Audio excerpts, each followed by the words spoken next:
abusia bia wonom so ewo eye omem hasenom wonom echese otumfu akasa wa santemem so no wohema bia naso eden wo ye niemo ho de abusia ni nyina mu nsem ene afoforo bia keka ho ena enne anope mo somfo ohene yire maame akua yeboa asia mabronya matrase a medema no eba begu ho ase wede amamu madaroma ye no mo hye no so akai de ama yesa Sompa TV ensem no etwa foso no brekro na wotie nka santemantemu a eye Sompa 93.1 FM sanso na bunapo ye mantamfo ne afofo nyina eto edifaso nya ne Sompa 98.9 bunapo ye mantamfo ene etifido miamia hodo so eje edi free incranza Sompa 90.7 Facebook no eye Sompa TV Ghana, YouTube Sompa TV alphabet midwani achemu TikTok, Instagram any social media handles nkaye nyina eye Sompa TV sra Sompa FM afeyan jibrani adaje na ensem no emu enchemu no yentime enfa enaimo ebusia ya sha de free MPP so kokoko amanyoko ni mo na ene day na wonum atuasi ho se wonum ehwe na wonum a wo prese wo pese wo tsena mra hyebadwa akonwa so na wa bra ye kwa akoto abakese ye da yanim no wonum atimi akonkoden no ade abato no eba so enne wo miamia wodo wo mem ase no na wodo wani kire mu wo buru mantem abusia abato ni bi ekoso enam so nte no ye kasa ye Henry Kakari wono na MPP buru mantem wo hwe abato ho ensem so ene abato mu hwehwe mu nyina no eda no abemu wo bu nkunta kire ye wa bra ye nuanom ya won mo Sompa 98.9 ekwenya kwa bro no ma ene ne dom etisi from ede wani ko twewisi ya wo hwene santemo edi nsem wachi ko panyin na ase ekobisa ne se miamia hodo sen ena abato we se kura ekoso delegate sen na wo hwe kura mpo na sen ena eniema ebesi akọ yewra Henry Kakari wo de ensem etudwase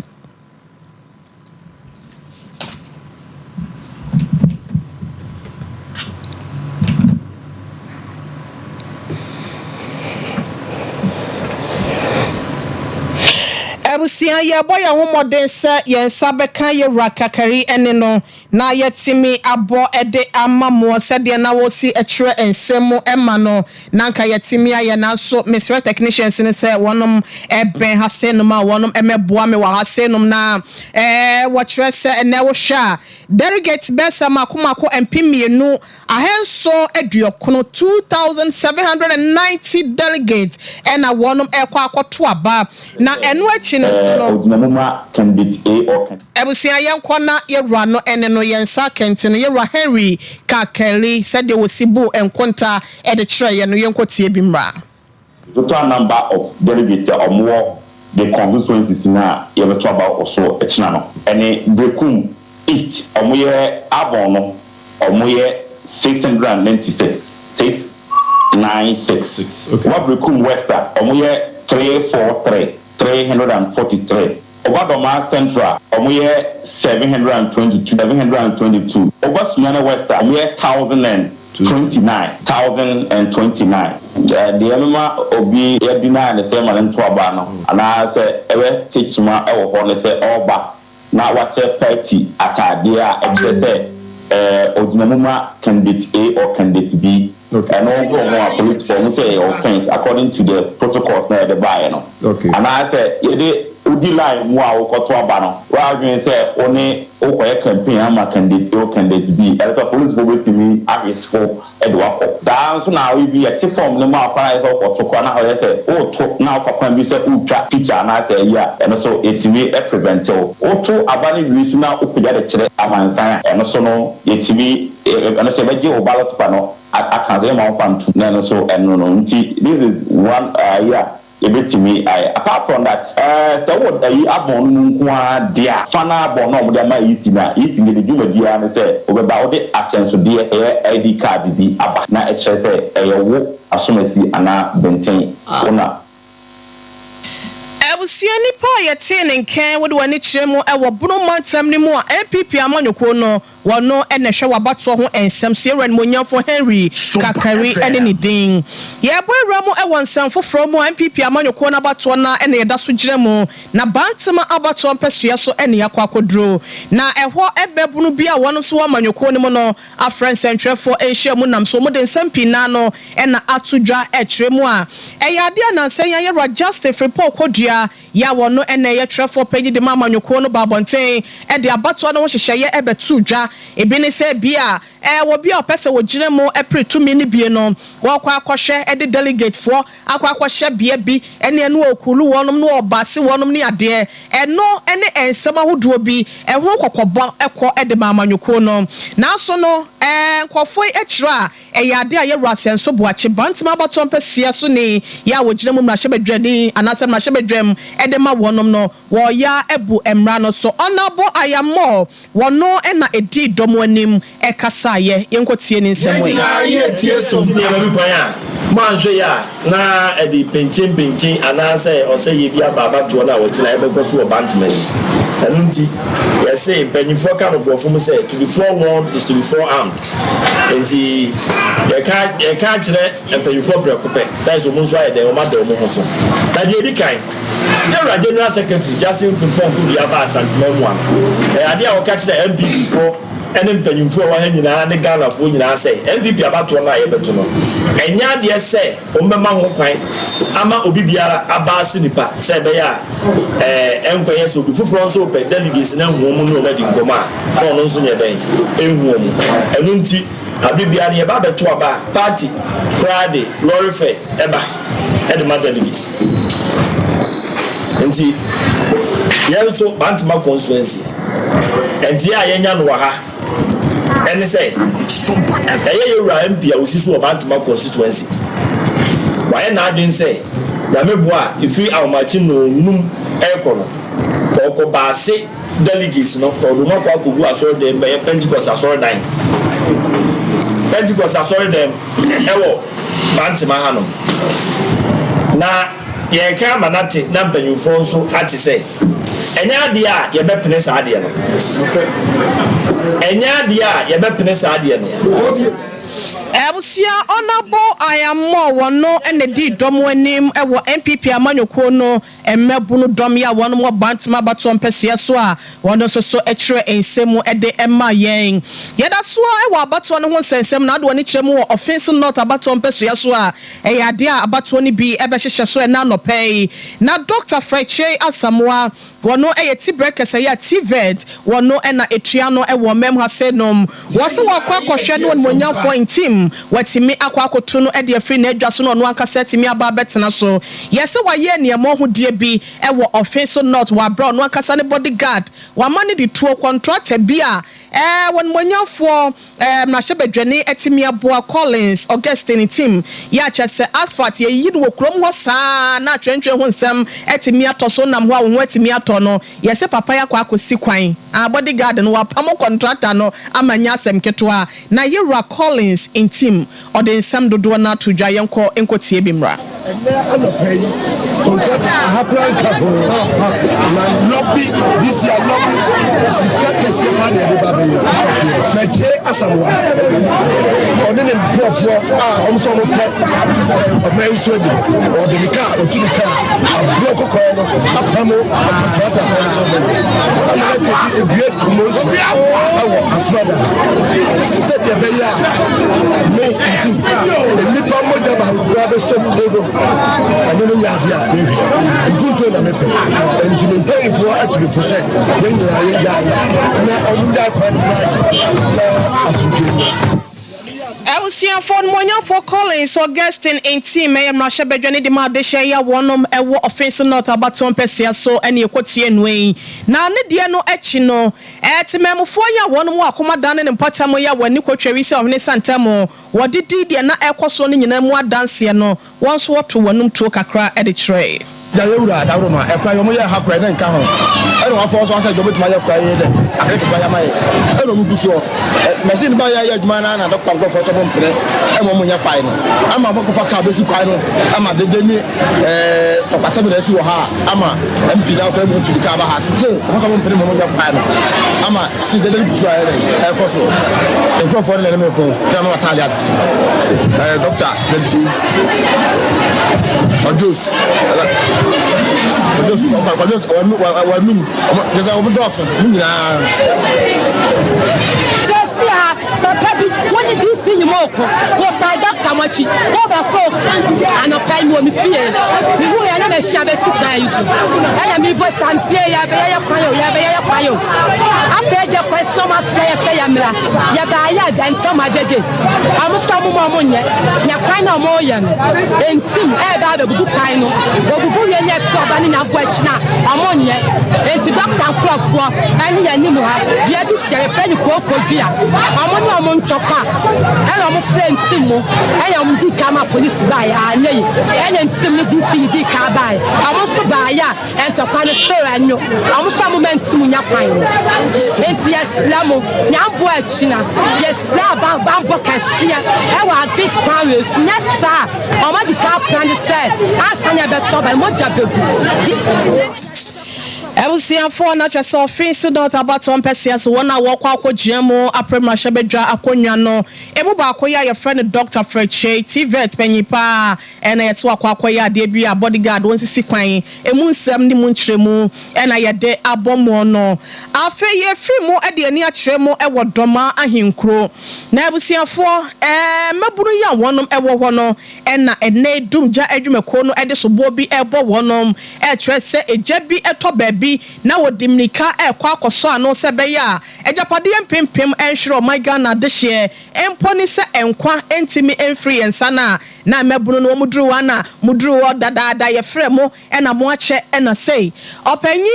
ena se mpanyimfo akiremu a ebasa ya na hadwe papa ye ekire sa hofama ya wonom wo ede madwumadie no eya na eto da bia asenkofo bi ama won se afimte no anam Sompa DO1 John Eshon eden sam atudwa ekire se emebunu ne nitimemfo nyina no se jato ba bia yenhwe na yentimi enya entoboase ne no ena ebetimi aboa ma odwumadie ya wodie no etimi akonkan e obasahare so etimi aboa tememfo na wode wani kiremu e wodoma fast station DO1 John Eshon wono ena ye in charge of operations ena wode afutuo kakran so etoa so ede matememfo efasa ensem wesen so echi the fire extinguisher no aye first aid e wo fie bia mu institution bia mu ye woni mienu ye wo CO2 e na afen so wo DP e kan dry powder ye wo baby e die bia dumja e wo enti fie bia mu no na nka ye ntenda yi ase ya ntimi nya adwuma no anka fie bia mu no obia bebo mu den se obenya extinguisher ni e wo ni fie oni mu honim dia oba fa service a na ye nya bi mana ye beba be kire no kwan ya obefa so a se jabi si fie ho a obetimi di sa fire extinguisher na first aid too no etimi de edi dwuma wo ne fie ho no na da bia da yebo moden slet mamofo se yebo mode enye bi obu wo store no beka so we de container ketewa bi na mabo na japade ya wo mu no so do tutu fire extinguisher ho a wo beto no ho a se japade ni do so na so ja betimi edi enibu tete eshi store no mu ne no nyina na se wo fire extinguisher ni bi wo ho a betimi de aso ano and sample na watu sa frɛ wo ma wo fire ho nimde ababeboa wo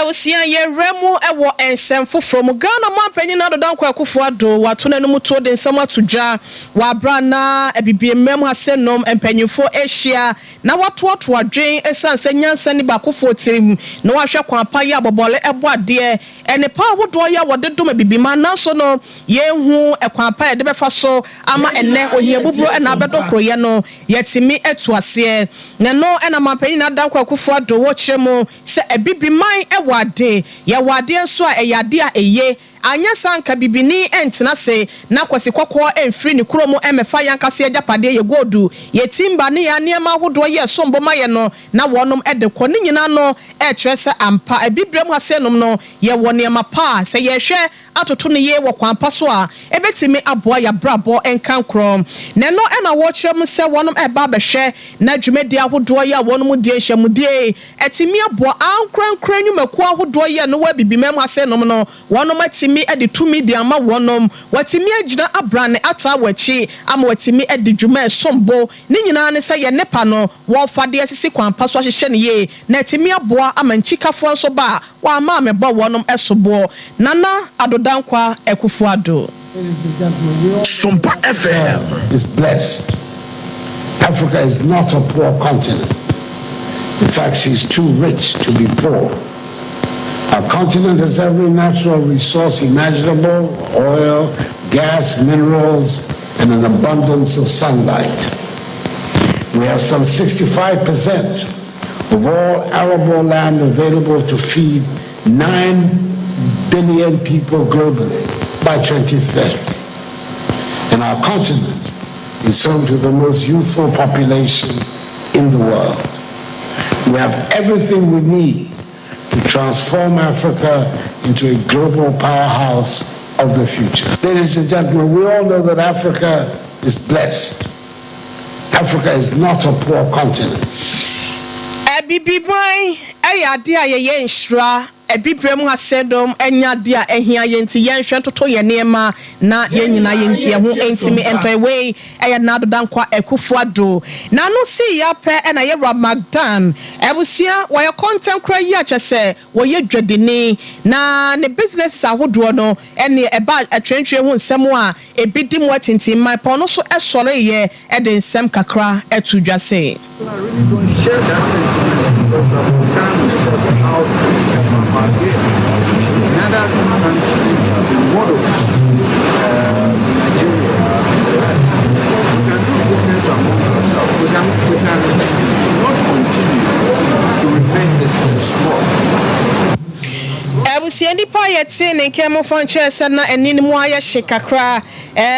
wo ye Ghana ni dwadini a wa be papa be dwadie mu ensemu a ya wono ene yeti breakers de ma Magdan group of companies ne de ye Ramadan ene ye ko ekotie no no afa ye nremo e wo NDC chebata amanyoko ni mu eyezu eyeza na ye Rojon Dramani Mahama ya Wakita Frank emo edi ama amanyoko no wo de ne nto abo aba pie mu e wo Asante Mantama se nam so enra da wonum ebe pie mu e wo so ame magazine enam so nte no wo ba ye ne sam dodo na ena wo de etudwa ye rasie dunketia ye ne wono ena etitreni edema amanyoko no wo ja kasemo ede nsem bebre ena etudwa ya nemo dinkita ho ne awunu mo hawo na ya jemade ya mpasa momo ba bebi saese ofa de na obe una uja ana oni mbabia eseso enti aduma na wa ya do mfie bebre ni no bra na ba tira yense aduma mi wu se ha de tosi enunti mo tu aba ma abaya ade a me pasa abaya betra ko yaswa onye na etimi mama aduma entumpon na me so me kwa aduma anya bibi kakra abayi mataso Yero Johnson esiedun ketia NDC titneni ene yekọ ekotie no botaye ye nam so ntia sa to we se wonum ede hyehyɛ so no ena wokoda na di ede tro ye nenu achi wode wani kyeremu e wo mazi garage sa tretre 4 ana tretre 4 panyi pa ya wono so etua wonum ano panyi agi akasemu ede nsem kakra etudwa afuza kitu alisema yesram yeni amwadi yeni power because abin tu yeni baba yesram 2024 ya tu aba mu ni ya rechi ya na mama Sophia aba mu ya fata bi ya correct ama yesram ani bi bi kan asre ewo ya baba ebon ye ni say 2024 aba mu anu ene de bu Ghana because sa ko tare da so yesram muba munya maye ya to su bio kamu na ya hospital kit sunanu ha mai yesra bai o ba say Swami magazine the biggest national and automobile national in Asante region yesra abai so ba hospital no bio because the whole West Africa o na di e ka ha say this is a hospital ni hospital is amina ni really yesra bai so ba o mi na ya ka se betu ka ketama ya nyina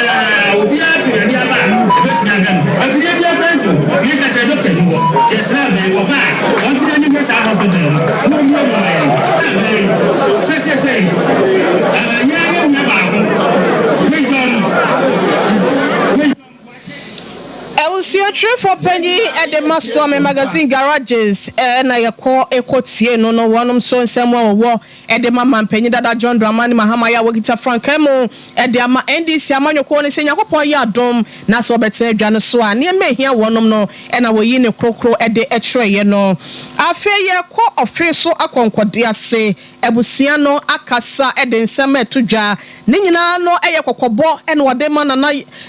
amasɛwa nyako nana amasɛwa nyako wɔkyɛ sɛ wɔno ɛna ne yɛ ɔbaa hema yɛ wɔte adwa so ɛde ma adehyɛ yɛ na wɔ nanso no ne su ɛne ne ban binti no ɔte krawrɛ te brawrɛ woma so otumfo sɛ to abɛbi onyame kɛse te kɛse yɛ so da yɛ pa ɛyɛ ade a ɔno akasa ne nsɛm bi akɔdi n'anim a ɛnam so nti wɔso wɔdi baa hema no ɛtoa so a ɛnya ade a ɛbɛyɛ yie nanso adehyɛ yi ɛkyerɛ mu a wɔba hema no so wɔte sɛ wɔdɔgɔ bi nu abe o ɛsɛ wɔkɔ so ɛde ne hema wɔ hɔ ɛnam so nti no wɔnom akasa ɛde nsɛm ato dwa sei I'm a Meme say, me say otu for that kesiye. E that kesiye say, when nothing so human being. Ya fanso ana amamra tribia e fa nya no. Bodi asefo ani e kasa yi. Mi kwasi wo so free me say. Go nya ni na no fa na bo yo. Am sabani wa hanin ban fo nyina wa. Ana me kasa so mi so otu for that kesiye. Am say wa nya ofisu ma ni bia. So free me kwa. I'm say wa ntie ni egina yi. Me say me say otu for that kesiye. E that kesiye say when nothing so human being. Ya fanso ana amamra tribia e fa nya no. Bodi asefo ani e kasa yi. Mi kwasi wo so free me say. Go nya ni na no fa na bo yo. Am sabani wa hanin ban fo nyina wa. Ana me kasa so mi so tu fo ta se. Am say wa nya ofisu ma ni bia. Ebusia na chesa kwankode ase ebusia no adehyibusia wo ho ena wonom eka otumfo entam kese ede egu na na amasewa so se wonya hima biem ti wonhwe na ne sune ne ban a ode ededi ese wo yo hima no wonhwe na ontwa so yefa ensia se nom na ye na munyina mo ase aseda kese wo mo pa ne ye de ma ye rura kwaku asante ye bo Benedict wono ne semufo panyin news crew ya wono Sompa 93.1 FM kase dem kumase afe Sompa 98.9 ikwenya kwa bronoma ochia minimo nanapoko enisie edom ni nyina so eto edefa eyesunya ne Sompa 98.9 ena bunapo ye mantamfo nyina so systematic papa toast tapam dada owo ahine champion panyipa ye mamu nyina mo ache na no pebada flip onso ye nya omu abawa Sara ye dom papa pa omu nyina mo aka ho bi ena enne anopensam no efa Sompa TV so na se twetwa ne ho ewo ho a ye de ebedan mo ye fa sidane bi ema azuka ono ne chinchin fidie ne fruma ede ema mesanso ena miankasa me ba Kelvin ono so na hwe ya wode me call social media handles ne so ekwo ba jase sempre mo bema ye nche obeware me ameba no na se me chia wai ono so ena hwe ya wode me call TV no eso medin ede ohine re mame ekua yeboa esiama bronya ubetimi afrema brewati ameje wo sododo me sorry so ene de dom no ba betina se yaboa malibia boga wone mpanyifo nyina ba besi adwa na ene MPP amanyoko no hwan ena edi enkunuma ma hwan edi ntwo abato no pane yakura na beto fomo a ye hya mo bose mo afidie no enkoso na Sompa 93.1 ene Sompa FM ni nyina ne Sompa TV social media handles no na ye de mo ensem nyina no eba bedan mo a ye marketo bi krampo entimi enwura mo ye sorry so happy birthday ekwo ede ama Elizabeth Jama ewo sunyane systematic place ye nua ye ne di djuma ewo Sompa TV ne Sompa FM ne fa ye no ewo enkranza no ose ne sister prekope eno oba akokọ ho ofefo ose wosere nyankopon adom nyankopon enyi kye ya hoden ene apomuden wom ena ede ama wo nyame ntutu anamo ensi bia ekron erade ma abrabo mu enipa ema ne mu so no mo abrabo enye ahwehwe ema afoforo happy birthday to you systematic say odo papa ye nyina ye so yeta na chi say we love you so much. Happy birthday to you. More blessing, more favor, more grace. Ya sorry so ebusiafo.